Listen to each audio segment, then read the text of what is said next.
left off on, excuse me, 2 Kings chapter 4. You ready, kiddo? And I apologize if for many I didn't say hello to. If you guys are still here at the end, well, we can chat a little bit. And if anything, you can message me and I'll get back to you. Eventually, usually within a day or two. All right, 2 Kings chapter 4. A certain woman of the wives of the sons of the prophets cried out to Elisha, saying, "Your servant, my husband, is dead, and you know that your servant feared the Lord, excuse me, and the creditor is coming to take my 2 sons to be his slaves." So Elisha said to her, "What shall I do for you?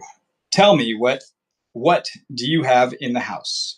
And she said, "Your maidservant has nothing in the house but a jar of oil." So he said, "Go borrow vessels from everywhere from all your neighbors." I don't know why I feel like I read this yesterday. No. Okay, I apologize.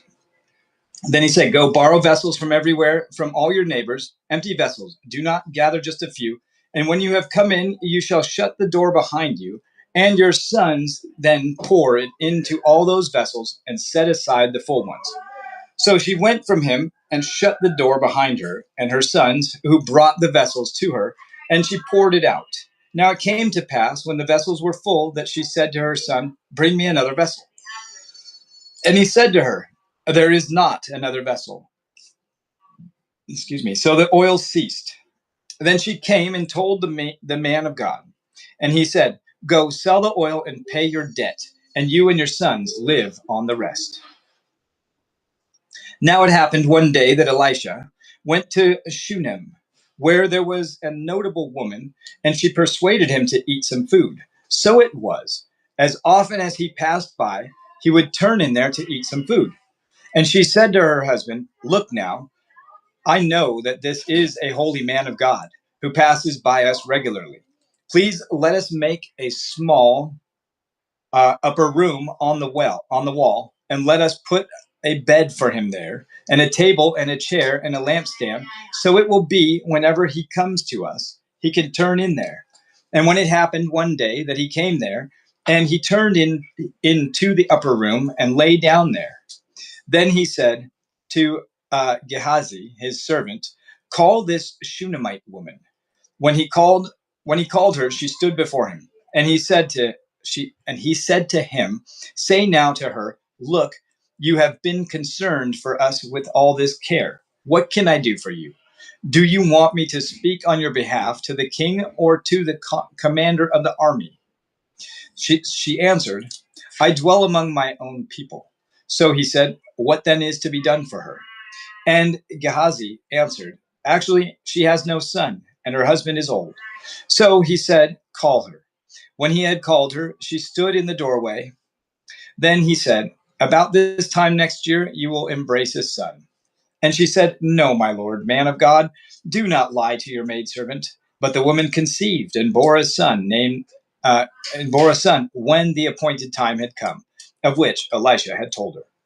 And the child grew. Now it happened one day that he went out to his father to the reapers, and he said to his father, "My head, my head." So he said to his servant, "Carry him to his mother." When he had taken him and brought him to his mother, he sat on her knees till noon, and then died. And she went up and laid him on the bed of the man of God, shut the door upon him, and went out. Then she called to her husband and said, "Please send me one of the young men and one of the donkeys, that I may run to the man of God and come back." So he said, "Why are you going to him today? It is neither the new moon nor the Sabbath."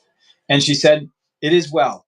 Then she saddled the donkey and said to her servant, "Drive and go forward. Do not slacken the pace for me unless I tell you."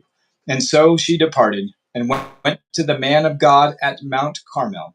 So it was, when the man of God saw her afar off, that he said to his servant Gehazi, "Look, the Shunammite woman.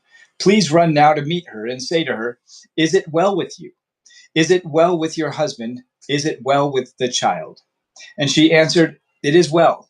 Now, when she came to the man of God at the hill, she caught him by the feet, but Gehazi came near to push her away. But the man of God said, let her alone, for her soul is in deep stress, and the Lord has hidden it from me and has not told me. So she said, if I ask, excuse me. So she said, did I ask a son of my Lord?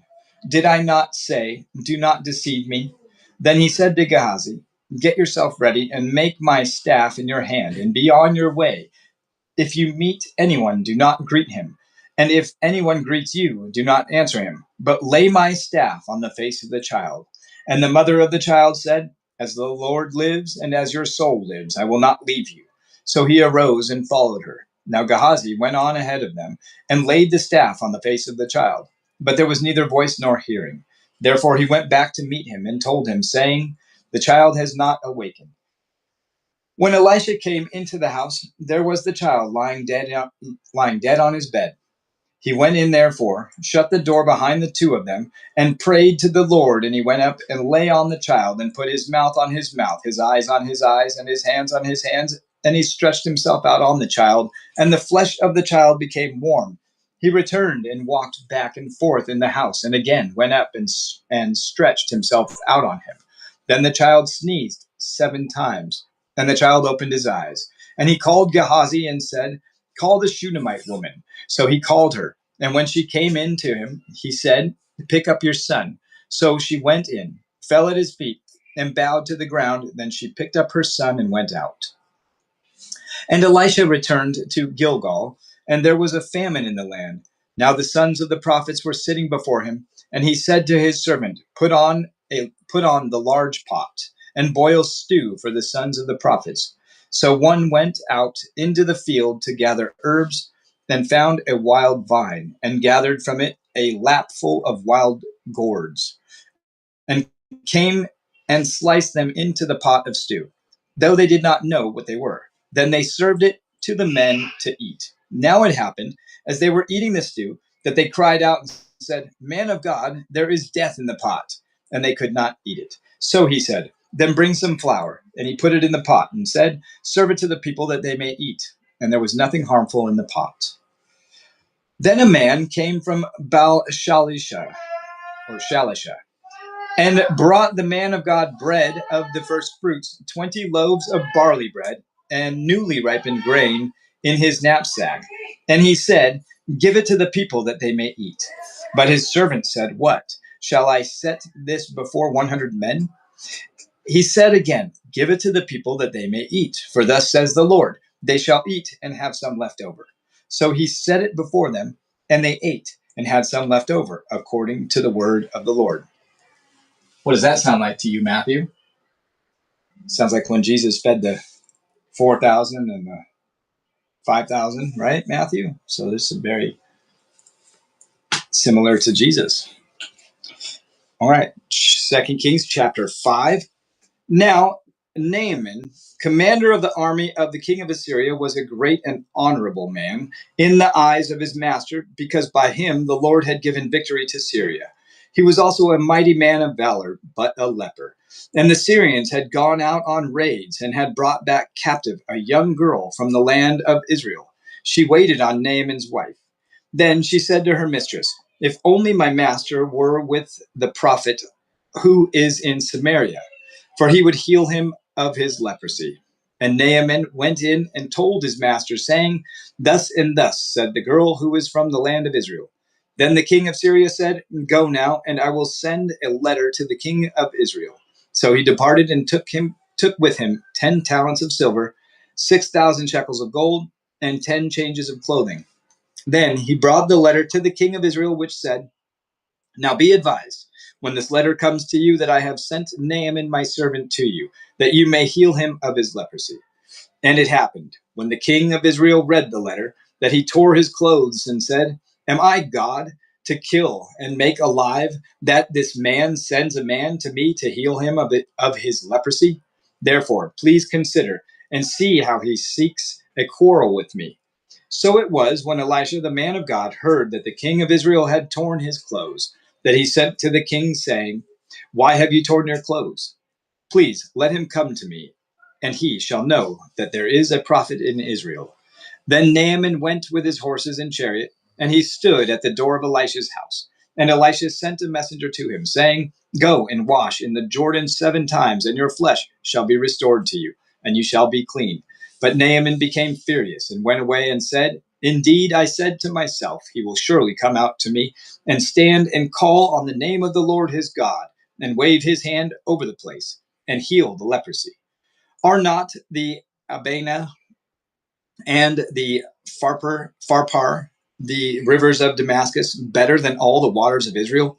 Could I not wash in them to be clean? So he turned and went away in a rage. And his servant came near and spoke to him and said, My father, if the prophet had told you to do something great, would you not have done it? How much more than when he says to you, Wash and be clean? So he went down and dipped 7 times in the Jordan, according to the saying of the man of God, and his flesh was restored like the flesh of a little child, and he was clean. Yes, if God tells you to do something, Matthew, great or small, you just do it, right? Do not question him. And he returned to the man of God and all his aides, and came and stood before him. And he said, Indeed, now I know that there is no God in all the earth except in Israel. Now therefore, please take a gift from your servant. But he said, As the Lord lives before whom I stand, I will receive nothing. And he urged him to take it, but he refused. So Naaman said, Then if not, please let your servant be given 2 mule loads of earth, for your servant will no longer offer either burnt offering or sacrifice to other gods, but to the Lord. Yet in this thing may the Lord pardon your servant when my master goes into the temple of Rimmon to worship there. And he leans on my hand, and I bow down in the temple of Rimmon. When I bow down in the temple of Rimmon, may the Lord please pardon your servant in this thing. Then he said to him, Go in peace. So he departed from him a short distance. But Gehazi, the servant of Elisha, the man of God, said, Look, my master has spared Naaman this Syrian, while not receiving from his hands what he brought. But as the Lord lives, I will run after him and take something from him. So Gehazi pursued Naaman. When Naaman saw him running after him, he got down from the chariot to meet him and said, Is all well? And he said, All is well. My master has sent me, saying, Indeed, just now 2 young men of the sons of the prophets have come to me from the mountains of Ephraim.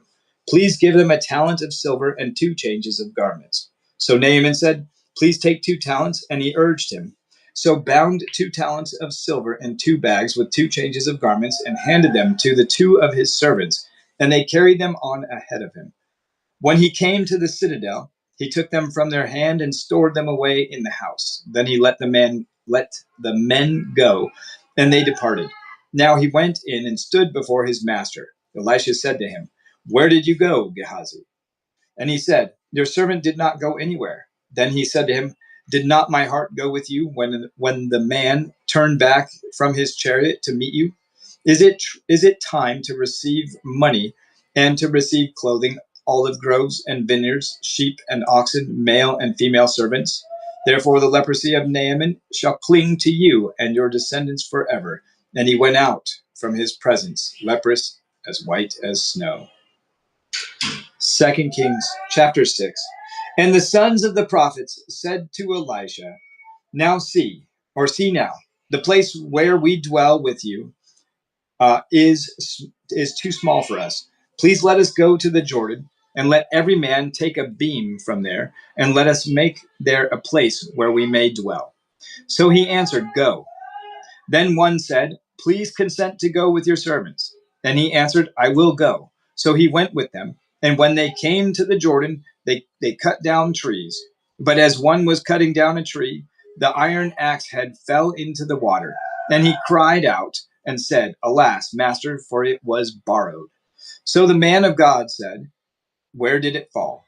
And he showed him the place. So he cut off a stick and threw it in there, and he made the iron float. Therefore he said, Pick it up yourself. So he reached out his hand and took it. Now the king of Syria was making war against Israel. And he consulted with his servants, saying, My camp will be in such and such a place. And the man of God sent to the king of Israel, saying, Beware that you do not pass this place, for the Syrians are coming down there. Then the king of Israel sent someone to the place of which the man of God had told him. Thus he warned him, and he was watchful there, not just once or twice. Therefore the heart of the king of Syria was greatly troubled by this thing, and he called his servants and said to them, Will you not show me which of us is for the king of Israel?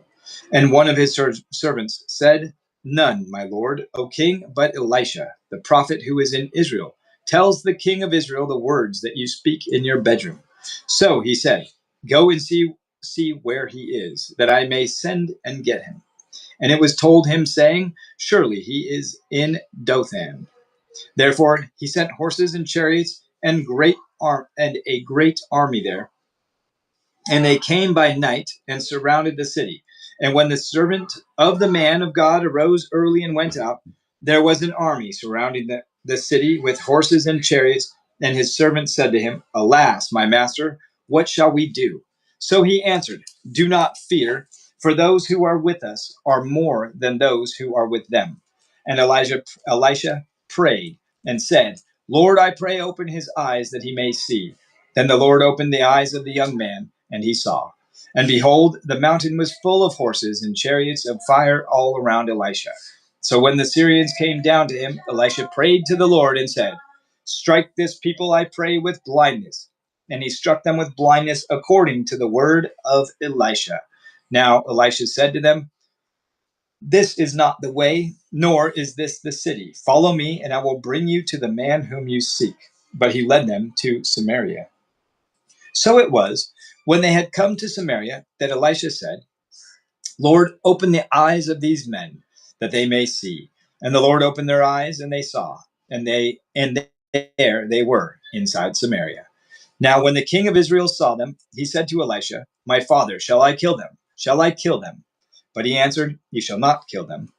Would you kill those whom you have taken captive with your sword and your bow? Set food and water before them, that they may eat and drink and go to their master. Then he prepared a great feast for them. And after they ate and drank, he sent them away, and they went to their master.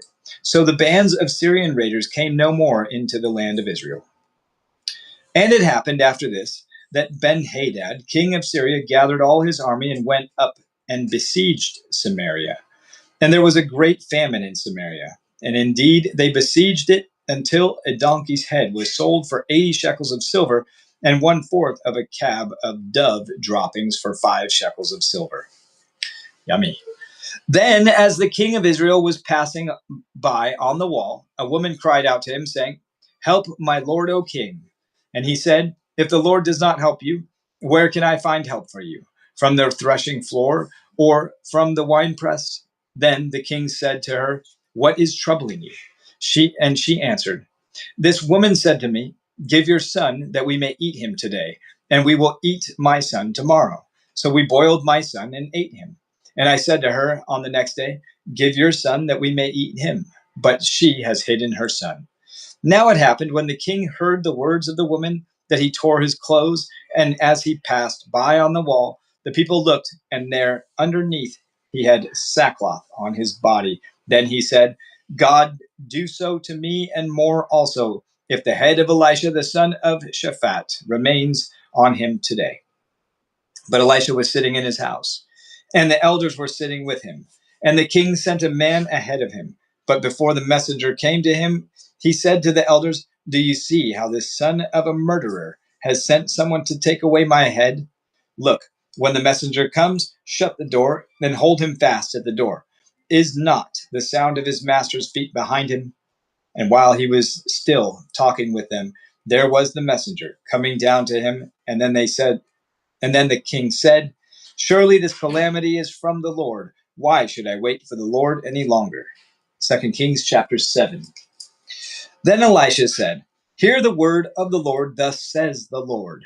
Tomorrow about this time, a seah of fine flour shall be sold for a shekel, and 2 seahs of barley for a shekel, at the gate of Samaria. So an officer on whose hand the king leaned answered the man of God and said, "Look, if the Lord would make windows in heaven, could this thing be?" Okay. 98, yeah. That's good. Thank you. That is typical. You're welcome. Thank you, Eva. So an officer on whose hand the king answered the man of God and said, "Look, if the word would make windows in heaven, could this thing be?" And he said, "In fact, you shall see it with your eyes, but you shall not eat of it." Now there were 4 leprous men at the entrance of the gate, and they said to one another, "Why are we sitting here until we die? If we say, 'We will enter the city,' the famine is in the city, and we shall die there. And if we sit here, we die also. Now therefore, come, let us surrender to the army of the Syrians. If they keep us alive, we shall live, and if they kill us, we shall only die." And they arose at twilight to go to the camp of the Syrians. And when they had come to the outskirts of the Syrian camp, to their surprise, no one was there.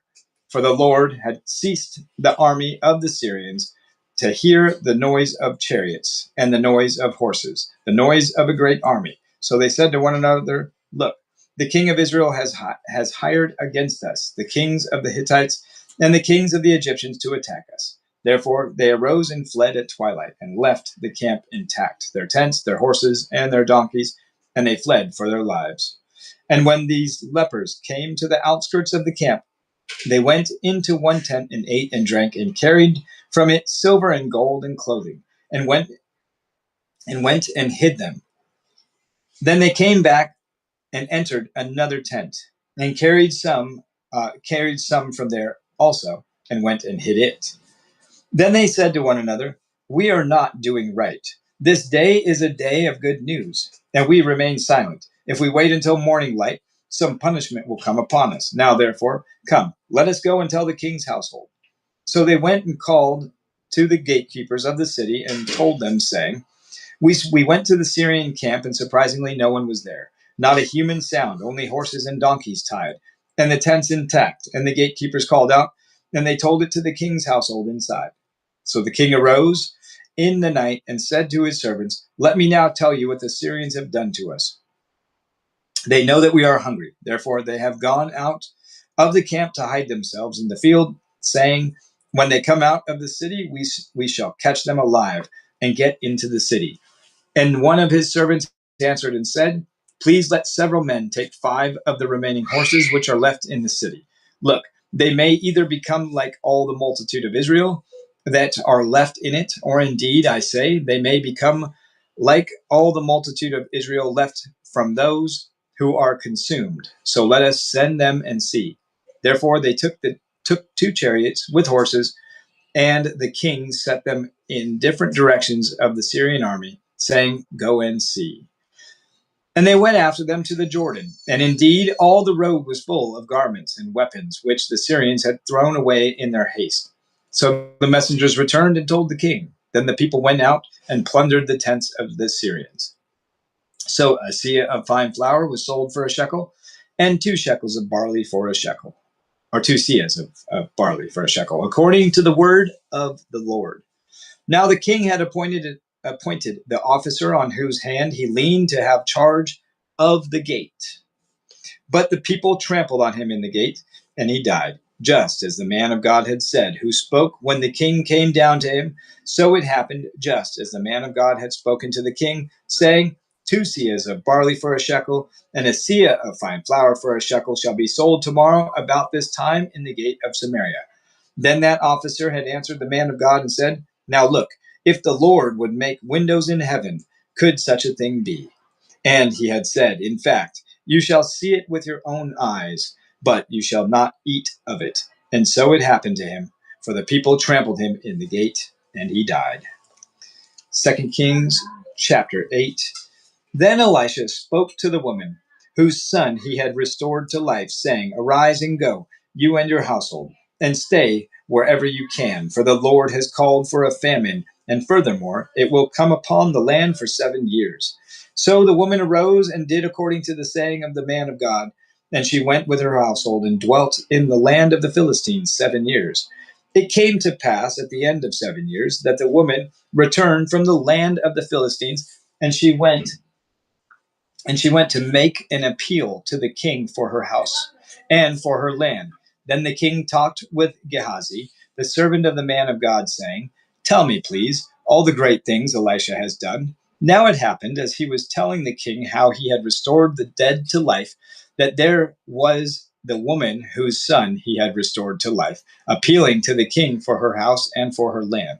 And Gehazi said, "My lord, O king, this is the woman, and this is her son, whom Elisha restored to life." And when the king asked the woman, she told him. So the king appointed a certain officer for her, saying, "Restore all that was hers, and all the proceeds of the field from that day, from the day that she left the land until now." Then Elisha went to Damascus, and Benhadad, king of Syria, was sick. And it was told him, saying, "The man of God has come here." And the king said to Hazael, "Take a present in your hand, and go to meet the man of God, and inquire to the Lord by him, saying, Shall I recover from this disease?" So Hazael, that's what I think it is, Hazael went to meet him and took a present with him, of every good thing of Damascus, 40 camel loads. And he came and stood before him and said, "Your son Ben-Hadad, king of Syria, has sent me to you, saying, Shall I recover from this disease?" And Elisha said to him, "Go say to him, you shall certainly recover. However, the Lord has shown me that he will really die." Then he set his countenance in a state until he was ashamed. And the man of God wept. And Hazael said, "Why is my Lord weeping?" He answered, "Because I know the evil that you will do to the children of Israel. Their strongholds you will set on fire, and their young men you will kill with the sword, and you shall dash their children and rip open their women with child." So Hazael said, "But what is your servant, a dog, that he should do this gross thing?"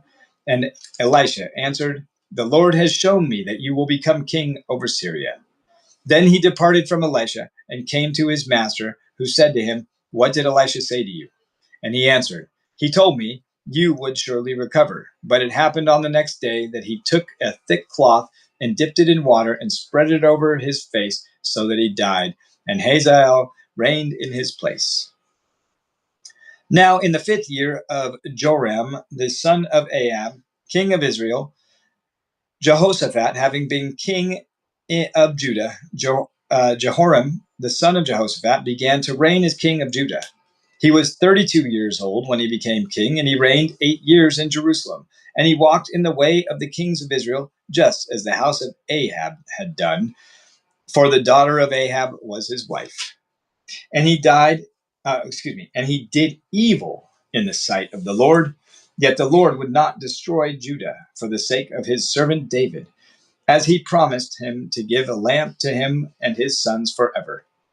In his days, Edom revolted against Judah's authority and made a king over themselves. So Joram went to Zair, and all his chariots with him.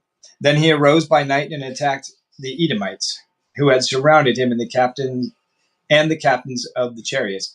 And the troops fled to their tents. Thus Edom has been in revolt against Judah's authority to this day, and Libnah revolted at that time. Now the rest of the acts of Joram and all that he did, are they not written in the book of the Chronicles of the kings of Judah? So Joram rested with his fathers, and was buried with his fathers in the city of David. Then Isaiah, his son, reigned in his place. In the 12th year of Joram, the son of Ahab, king of Israel, Isaiah, the son of Jehoram, king of Judah, began to reign. Isaiah was 22 years old when he became king, and reigned 1 year in Jerusalem. His mother's name was Athaliah, or Athaliah. There it is. Athaliah, the granddaughter of Omri, king of Israel. And he walked in the way of the house of Ahab, and did evil in the sight of the Lord, like the house of Ahab, for he was the son-in-law of the house of Ahab. Now he went with Joram, the son of Ahab, to war against Hazael, king of Syria, at Ramoth Gilead. And the Syrians wounded Joram. Then King Joram went back to Jezreel to recover from the wounds which the Syrians had inflicted on him at Ramah, when he fought against Hazael, the king of Syria, and Isaiah, the son of Jehoram, king of Judah, went down to see Joram, the son of Ahab, in Jezreel because he was sick. 2 Kings chapter 9. And Elisha the prophet called one of the sons of the prophets and said to him, "Get yourself ready, take this flask of oil in your hand, and go to Ramoth Gilead.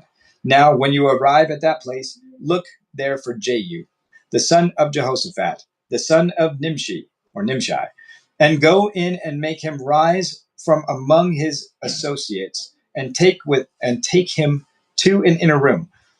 Then take the flask of oil and pour it on his head and say, 'Thus says the Lord, I have anointed you king over Israel.' Then open the door and flee, and do not delay." So the young man, the servant of the prophet, went to Ramoth Gilead. And when he arrived, there were the captain of the army sitting. And he said, "I have a message for you, commander." Jehu said, "For which one of us?" And he said, "For you, commander." Then he arose and went into the house, and poured the oil on his head, and said to him, "Thus says the Lord God of Israel, I have anointed you king over the people of the Lord over Israel. You shall strike down the house of Ahab your master, that I may avenge the blood of my servants the prophets, and the blood of all the servants of the Lord, at the hand of Jezebel. For the whole house of Ahab shall perish, and I will cut off from Ahab all the males in Israel, both bond and free. So I will make the house of Ahab like the house of Jeroboam the son of Nebat, and like the house of Baasha the son of Ahijah. The dogs shall eat Jezebel on the plot of ground at Jezreel, and there shall be none to bury her." And he opened the door and fled. Then Jehu came out to the servants of his master, and one said to him, "Is all well? Why did this madman come to you?" And he said to them, "You know the man and his babble." And they said, "A lie, tell us now." So he said, "Thus and thus he spoke to me, saying, 'Thus says the Lord, I have anointed you king over Israel.' Then each man has hastened to take his garment and put it under him on the top of the steps, and they blew trumpets, saying, 'Jehu is king.'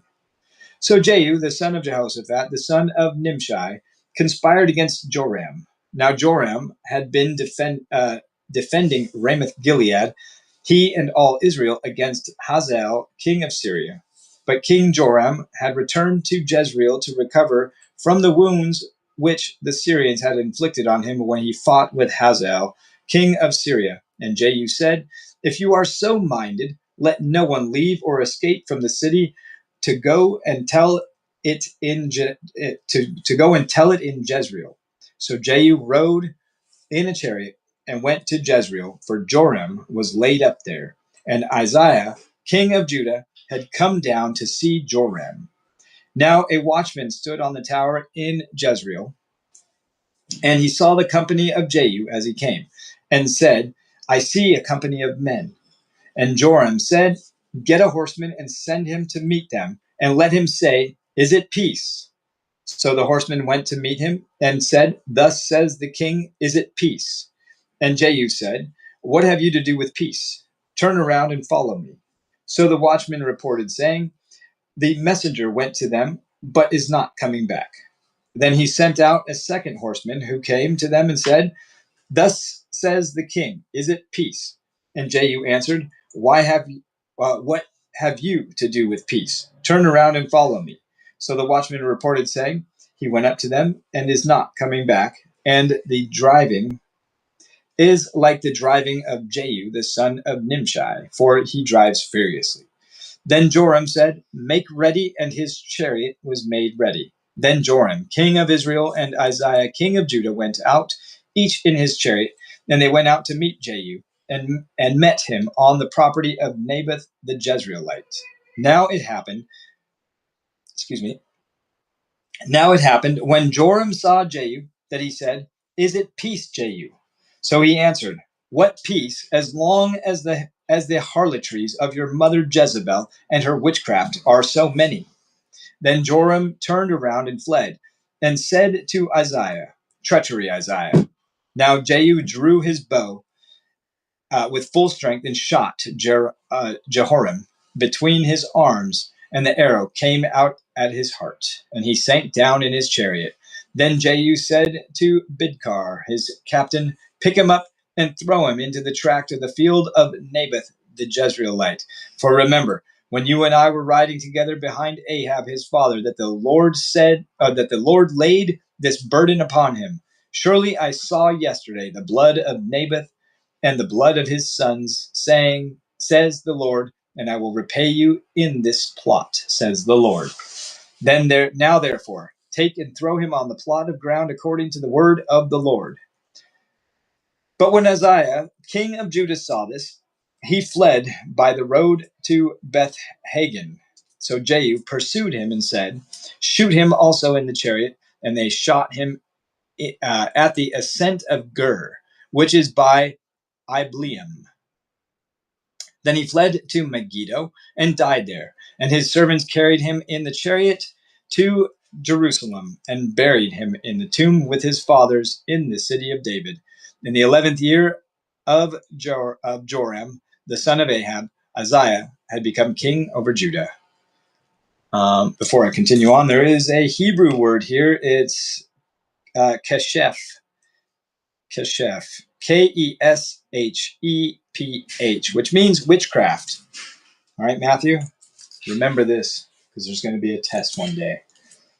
This Hebrew word usually appears along with the other words that denote various forms of magic or divination. The word used here seems to have the basic sense of witchcraft or sorcery. Sorcerers interpret dreams, prophesied, and performed miracles. They had access to the royal courts of Egypt, Israel, and Babylon. Sorcery was forbidden in the law of Moses, with capital punishment prescribed for a sorceress. Many of the Old Testament prophets directly linked divine judgment with sorcery, even expressly citing it as the cause. The Lord did not want his people to look to such deceptive sorcerers for direction. Instead, he promised to raise up a prophet like Moses, which he did. His son, Jesus. Amen to that. All right. 2 Kings chapter 9, verse 30.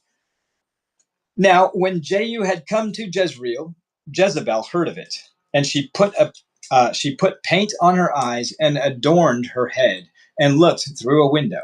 Then, as Jehu entered at the gate, she said, is it peace, Zimri, murderer of your master? And he looked up at the window and said, who is on my side? Who? So 2 or 3 eunuchs looked out at him. Then he said, throw her down. So they threw her down, and some of her blood spattered on the wall and on the horses, and he trampled her underfoot. And when he had gone in, he ate and drank. Then he said, go now, see to this accursed woman, and bury her, for she was a king's daughter. So they went to bury her, but they found no more of her than the skull and the feet and the palms of her hands. Therefore they came back and told him, and he said, this is the word of the Lord which he spoke by his servant Elijah the Tishbite, saying, on the plot of ground at Jezreel dogs shall eat the flesh of Jezebel, and the corpse of Jezebel shall be as refuse on the surface of the field in the plot at Jezreel, so that they shall not say, here lies Jezebel. 2 Kings chapter 10. Now Ahab had 70 sons in Samaria, and Jehu wrote and sent letters to Samaria, to the rulers of Jezreel, to the elders, and to those who reared Ahab's sons, saying, now, as soon as this letter comes to you, since your master's sons are with you, and you have chariots and horses, a fortified city also, and weapons, choose the best qualified of your master's sons, set him on his father's throne, and fight for your master's house. But they were exceedingly afraid and said, look, 2 kings could not stand up to him. Now then can we stand? And he who was in charge of the house, and he who was in charge of the city, that the elders also, and those who reared the sons sent to Jehu, saying, "We are your servants. We will do all you tell us, but we will not make anyone king. Do what is good in your sight." Then he wrote a second letter to them, saying, "If you are for me and will obey my voice, take the heads of the men, your master's sons, and come to me at Jezreel by this time tomorrow." Now the king's sons, 70 persons, were with the great men of the city who were rearing them. So it was, when the letter came to them, that they took the king's sons and slaughtered 70 persons, put their heads in baskets, and sent them to him at Jezreel. Then a messenger came and told him, saying, "They have brought the heads of the king's sons." And he said, "Lay them in 2 heaps at the entrance of the gate until morning." So it was in the morning that he went out and stood and said to all the people, "You are righteous indeed. I conspired against my master and killed him. But who killed all these? Know now that nothing shall fall to the earth of the word of the Lord which the Lord spoke concerning the house of Ahab, for the Lord has done what he spoke by his servant Elijah." So Jehu killed all who remained of the house of Ahab in Jezreel, and all his great men and his close acquaintances and his priests, until he left him none remaining. And he arose and departed and went to Samaria. On the way at Beth Eked or Eked of the shepherds, Jehu met with the brothers of Isaiah, king of Judah, and said, "Who are you?" So they answered, "We are the brothers of Isaiah. We have come down to greet the sons of the king of the sons of the queen mother." And he said, "Take them alive." So they took them alive and killed them at the well of Beth Eked, 42 men, and he left none of them. Now when he departed from there, he met Jehonadab, the son of Rechab, coming to meet him, and he greeted him and said to him, "Is your heart right, as my heart is toward your heart?" And Jehonadab answered, "It is." Jehu said, "If it is, give me your hand." So he gave him his hand, and he took him up to him into the chariot. Then he said, "Come with me, and see my zeal for the Lord." So they had him ride in his chariot. And when he came to Samaria, he killed all who remained to Ahab in Samaria, till he had destroyed them, according to the word of the Lord which spoke to Elijah. Then Jehu gathered all the people together and said to them, "Ahab served Baal a little, Jehu will serve him much. Now therefore call to me all the prophets of Baal, all his servants and all his priests. Let no one be missing, for I have a great sacrifice for Baal. Whoever is missing shall not live." But Jehu acted deceptively, with the intent of destroying the worshippers of Baal. How you doing?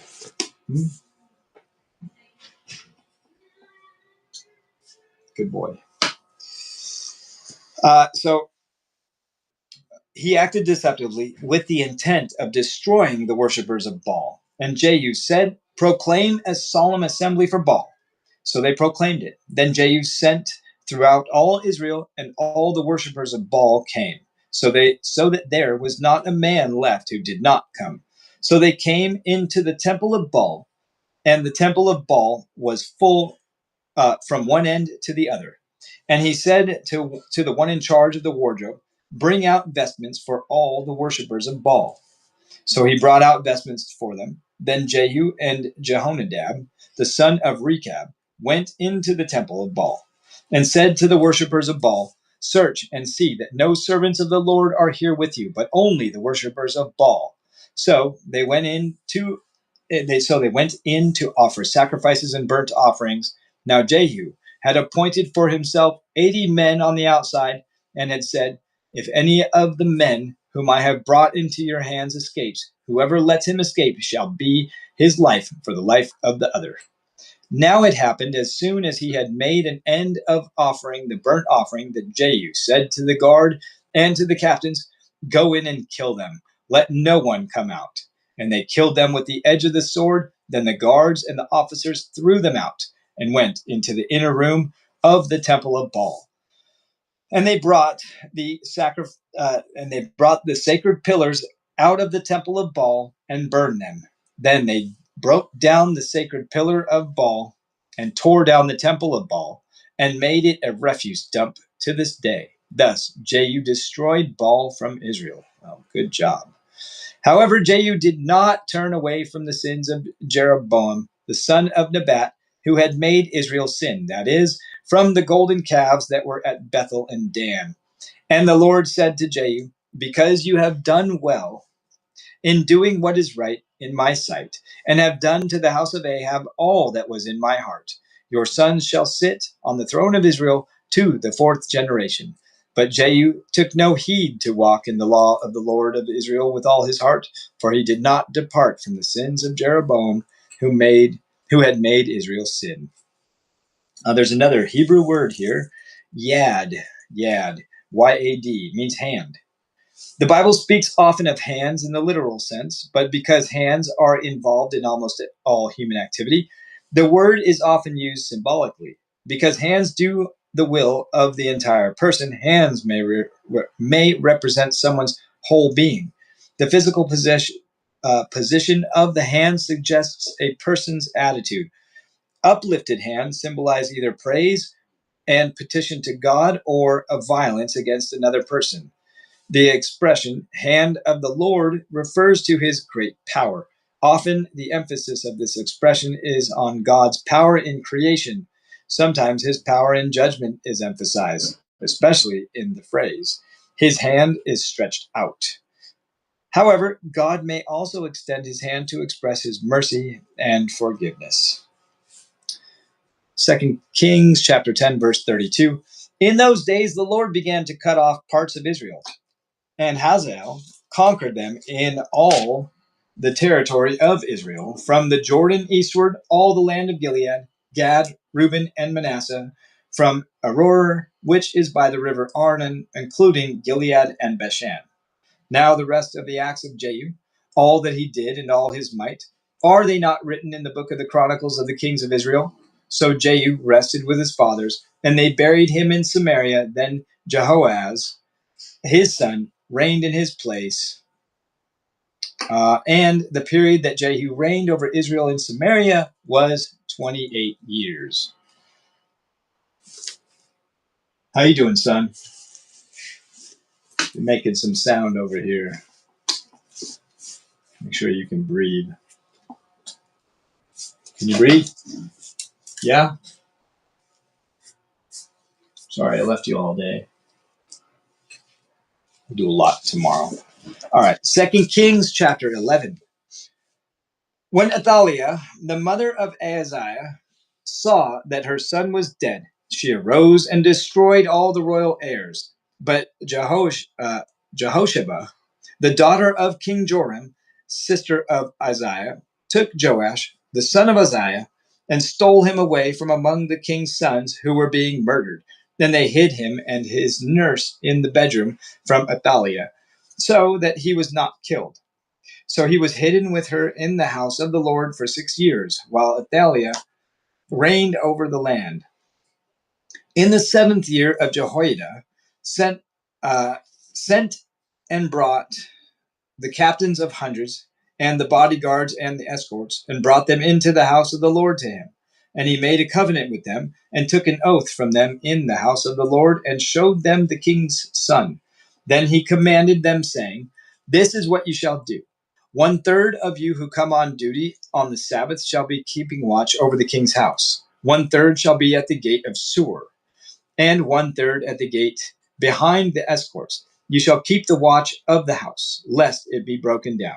The 2 contingents of you who go off duty on the Sabbath shall keep watch of the house of the Lord for the king. But you shall surround the king on all sides, every man with his weapon on his hand. And whoever comes within range, let him be put to death. You are to be with the king as he goes out and as he comes in. So the captain of the hundreds did according to all that Jehoiada, the priest, commanded. Each of them took his men who were to be on duty on the Sabbath with those who were going off duty on the Sabbath, and came to Jehoiada the priest. And the priest gave the captains of hundreds the spears and shields which had belonged to King David, that were in the temple of the Lord. Then the escorts stood, every man with his weapons in his hand, all around the king, for the right side of the temple, to the left side of the temple, by the altar and the house. And he brought out the king's son, put the crown on him, and gave him the testimony. They made him king and anointed him, and they clapped their hands and said, "Long live the king." Now, when Athaliah heard the noise of the escorts and the people, she came to the people in the temple of the Lord. When she looked, there was the king standing by a pillar according to custom, and the leaders and the trumpeters were by the king. All the people of the Lord were rejoicing and blowing trumpets. So Athaliah tore her clothes and cried out, "Treason, treason!" And Jehoiada the priest commanded the captains of the hundreds, the officers of the army, and said to them, "Take her outside under guard and slay with the sword whoever follows her." For the priest had said, "Do not let her be killed in the house of the Lord." So they seized her, and she went by way of the horses' entrance into the king's house, and there she was killed. Then Jehoiada made a covenant between the Lord, the king, and the people, and that they should be the Lord's people, and also between the king and the people, and all the people of the land went to the temple of Baal and tore it down. They thoroughly broke in pieces its altars and images, and killed Matan, the priest of Baal, before the altars. And the priest appointed officers over the house of the Lord. Then he took the captains of hundreds, the bodyguards, the escorts, and all the people of the land, and they brought the king down from the house of the Lord, and went by way of the gate of the escorts to the king's house. Then he sat on the throne of the kings. So all the people of the land rejoiced, and the city was quiet, for they had slain Athaliah with the sword in the king's house. Jehoash was 7 years old when he became king. I think we'll stop there. It's been a long day. It's getting late for everyone.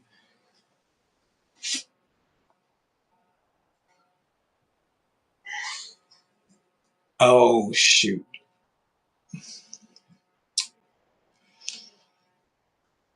Well, we're done there. Tomorrow we'll pick up 2 Kings chapter 12. God bless us all in Jesus' mighty name. Thank you guys very much for joining us.